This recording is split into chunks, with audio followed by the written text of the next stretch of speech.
Uyu munsi rero akaba ari umunsi mu by'ukuri wari usanzwe ubaho, aho bizizaga domishoni ya Bikira Mariya cyangwa se isinzira rye, wenda wavuga ko ari nk'urupfu rw'iwe nyine, cyane cyane byakorwaga n'abakirisito aba orthodox, nibo bakunze nyine kujya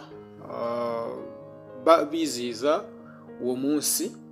Hanyuma nyuma yaho rero ngira ngo mu myaka 1300 niho uyu mupapa yaje kwemeza uyu munsi wa Assomption. Urumva mbere bizizaga domishoni, ni ukuvuga ngo urupfu rwe. Hanyuma nyuma yaho rero uyu papa niwe waje kwemeza uyu munsi wa Assomption, avuga ko yajyanywe mu ijuru.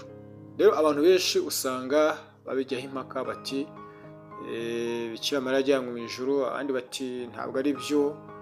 Usanga abantu benshi rero bakomeza kugenda bajyaho impaka, kimwe n'uko nawe ushobora kuba wibaza niba se yarajyanywe mu ijuru, ese byaba byaraturutse he, ese ninde mupapa wabishyizeho, ese ubundi Bikira Mariya mu by'ukuri ni iki Bibiliya ikomeza kugenda imuvugaho, ese ni iki yanditsweho muri Bibiliya.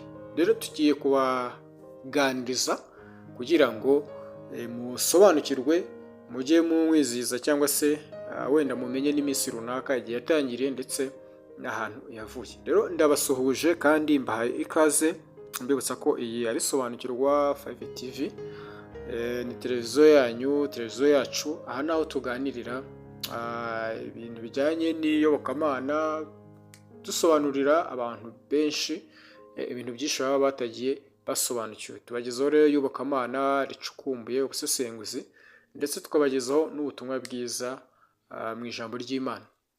Rero ni ikaze kandi mbifuriza kugubwa neza, kandi nabasaba kugira ngo niba mukunda ibiganiro byacu mujye mukora subscribe, mukore share, mukore ishyiro na comment, kugira ngo nyine tubone ko mudukurikiye cyangwa se tumenye ko turi kumwe namwe. Gukora rero subscribe nicyo cy'ingenzi cyangwa se ni mbere cy'ingenzi, kugira ngo ibiganiro byacu nk'ibi ngibi nyine by'ubusesenguzi, ubuvumbuzi, ivugabutumwa, byose bijye bibageraho.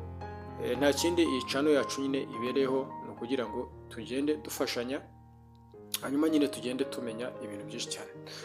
Rero nakomeje kuvuga, nanjye nduvuga ku bijyanye na Assomption. Uyu munsi murazi ko ari umunsi Kiliziya Gatolika yizihiza ijyanwa mu ijuru rya Bikira Mariya.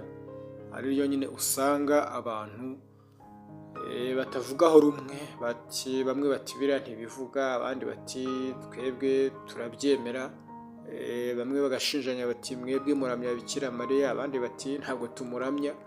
Ni ukuvuga ngo ni impaka usanga ziba ziri aho ngaho, ni impaka za ngo turwane. Rero turaza kurebera hamwe se uyu munsi wa Assomption mu by'ukuri washyizweho nande, ese koko Bibiliya ivuga iki, ese Bibiliya yayivuga, ese noneho Bikira Mariya we ni iki avugwaho muri Bibiliya. Ubundi niba twemera Bibiliya nyine twagombye gusoma tukamenya Bibiliya mu by'ukuri icyo ivuga. Ubundi mu kinyejana cya 5 n'icya 6 tuvuga ngo hagiye habaho imigenzo yo kwizihiza ubuzima bwa Mariya cyangwa se Bikira Mariya. Aho mu kinyejana cya 5 ndetse n'icya 6, ni ukuvuga ngo ibyo ngibyo byakorwaga n'abakristo. Noneho ahagana mu mwaka wa 550 niho ngo haje kujyaho umunsi mukuru wa domishoni cyangwa se gusinzira kwa Mariya cyangwa se Bikira Mariya. Rero ngo ni umunsi wari umaze kujya wizihizwa za Yerusalemu. Hanyuma mu kinyejana cya 7 rero kwizihiza uwo munsi niho byaje kuza, noneho bigera i Roma, bikomeza no kugenda bikwirakwira noneho mu burengerazuba. Tugeze rero mu mwaka w'1950, urumva ko ni vuba. Ni ngo Papa Pius wa 12, ni ngo rero we yatangije Assomption nk'inyigisho yemewe kandi itegekwa no gushyirwa mu kwemera kwa Kiliziya Gatolika. Rero iyi Assomption ni ngo mbere y'uko iza, ni ukuvuga ngo habayeho nk'uko nabivuze, ni ngo uyu Bikira Mariya n'ubusanzwe bamwizizaga mu bijyanye n'urupfu rwe cyangwa se Assomption, aho byakunda gukorwa ndetse n'abakristo b'aba orthodox.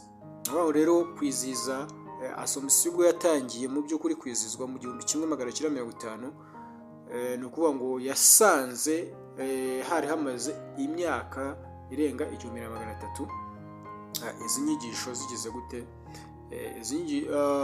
bavuga ariko bizihiza urupfu apana ijyanwa mu ijuru. Rero ijyanwa mu ijuru kuvuga ngo ryatangiye kwizihiza Assomption cyangwa se ijyanwa mu ijuru, ni ukuvuga ngo byatangiye gushyirwa mu bikorwa nk'uko navuze mu 1950 ubwo byari bitangijwe na Papa Pius wa 12. Noneho tuza kwibaza ese ubundi Bikira Mariya hari ahantu haba handitse wenda se urupfu rwe? Ese Bikira Mariya koko Bibiliya yamuvuze y'iki? Ese yaba atarigeze apfa? Ese yaba yarapfuye? Ese yaba koko yarajyanywe mu ijuru? Yajyanywe mu ijuru muri mwaka byagenze gute? Dushingiye kuri Bibiliya ikivuga, reka turagenda dusoma turebe imirongo imwe n'imwe, turebe ubuzima bwa Mariya cyangwa se ibyo Mariya cyangwa se Bikira Mariya avugwaho muri Bibiliya.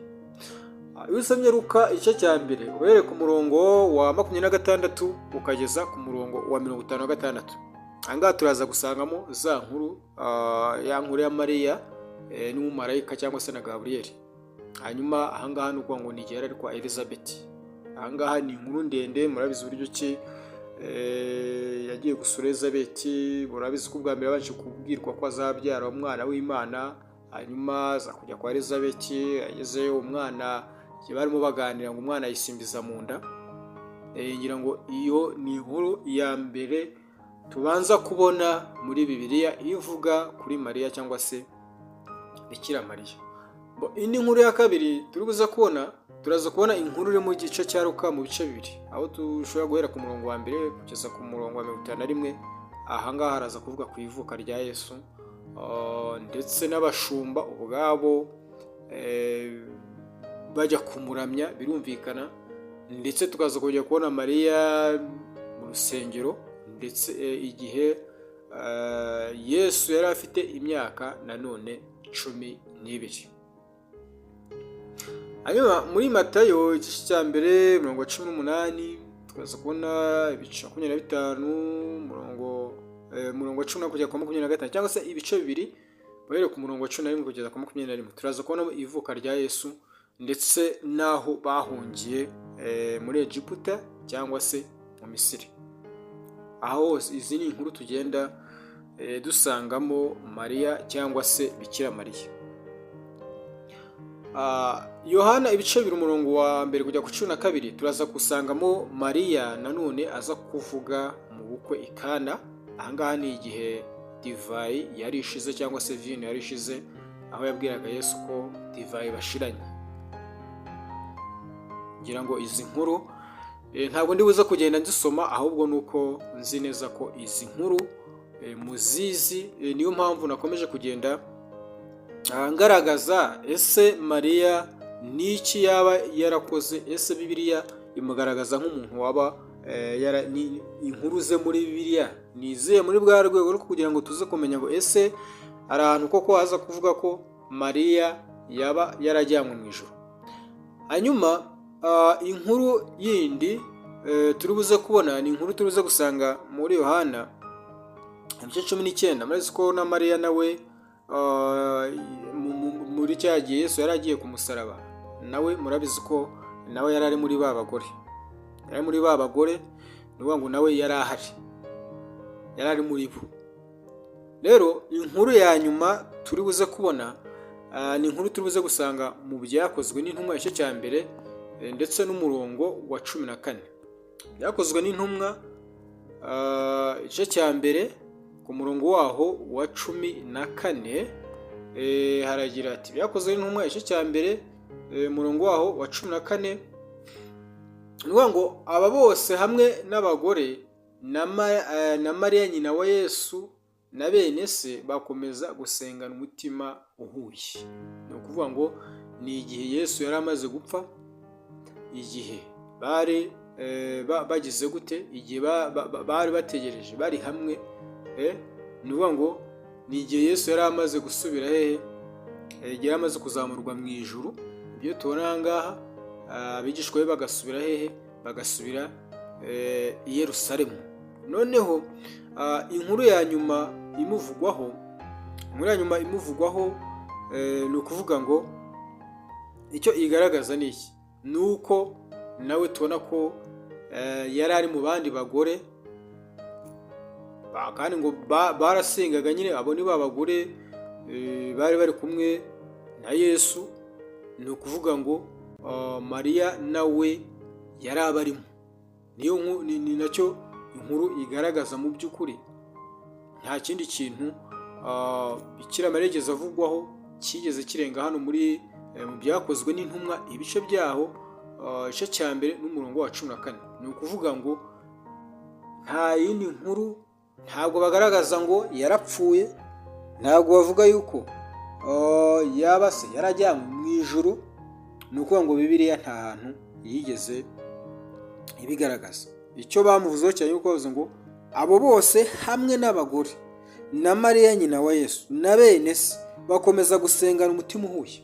Ibyo gusa, nta kindi kintu mu by'ukuri tubasha kubona Bibiliya yaba yaravuze kuri Bikira Mariya.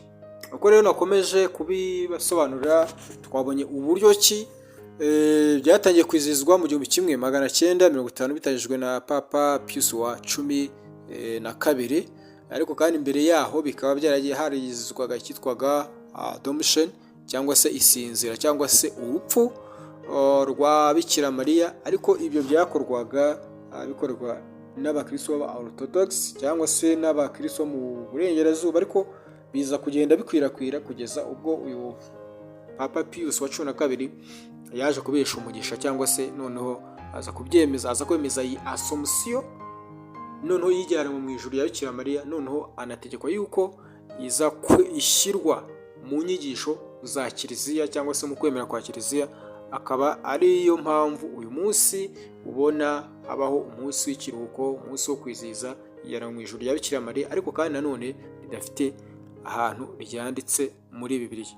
Abakunzi rero bacu basobanukirwa 5 TV, nuko nyine tugenda tubasobanura, tukabaganiriza, tukabageza amateka acukumbuye, amateka ya Bibiliya, amateka y'Iyobokamana, ubutumwa bwiza. No kuvuga ngo byose ntahandi hantu mubisanga uretse hano kubisobanukirwa 5 TV. Rero uwashaka kugira igitekerezo ampa, cyangwa se ikindi kibazo ushaka ko twavugaho, wanyandikira kuri WhatsApp 07883664, hanyuma tukagenda dukomeza. Rero nimbibutse bashimira mwebwe mwese bakunzi bacu aho muherereye, mukunda kutwandikira mu ibitekerezo ndetse mugakora na subscribe, tukaba turi kumwe kuri uyu murongo wacu wanyu wasobanukirwa 5 TV.